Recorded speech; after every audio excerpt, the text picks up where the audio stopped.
भारत और अमेरिका के बीच प्रस्तावित फ्री ट्रेड एग्रीमेंट यानी एफटीए क्या देश के किसानों के लिए एक बार फिर से नई चुनौती बन सकता है? क्या इस समझौते के बाद विदेशी कृषि उत्पाद भारतीय बाजारों में सस्ते दामों पर पहुंच पाएंगे और क्या इसका सीधा असर किसानों की जेब पर पड़ेगा? इन्हीं सवालों को लेकर पंजाब में किसानों का गुस्सा सड़कों पर दिखाई दिया।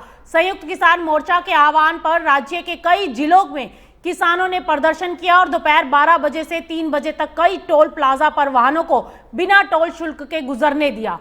लुधियाना, अमृतसर, बठिंडा, होशियारपुर समेत कई जिलों में किसान बड़ी संख्या में टोल प्लाजा पर जुटे और केंद्र सरकार के खिलाफ नारेबाजी की। किसानों का कहना है कि अगर भारत अमेरिका एफटीए लागू होता है तो सस्ते कृषि उत्पादों का आयात बढ़ सकता है, जिससे भारतीय किसानों को अपनी उपज का उचित दाम मिलना और मुश्किल हो जाएगा। किसान संगठनों का दावा है कि इसका असर सिर्फ खेती तक सीमित नहीं रहेगा, बल्कि डेयरी, पोल्ट्री, पशुपालन, कृषि मजदूरों, छोटे व्यापारियों और सूक्ष्म उद्योगों पर भी पड़ सकता है। उनका आरोप है कि ऐसे समझौते से बहुराष्ट्रीय कंपनियों को फायदा होगा, जबकि सबसे ज्यादा नुकसान किसानों और छोटे कारोबारियों को उठाना पड़ेगा।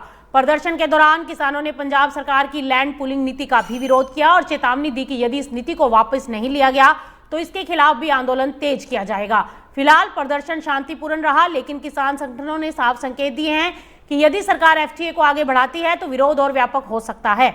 अब सबसे बड़ा सवाल कि क्या भारत अमेरिका एफटीए किसानों के लिए खतरा साबित होगा या फिर ये भारतीय कृषि और निर्यात के लिए नए अवसर लेकर आएगा? फिलहाल सरकार और किसान संगठनों के बीच इस मुद्दे पर आगे क्या रास्ता निकलता है, इस पर सबकी नजरें टिकी हुई हैं।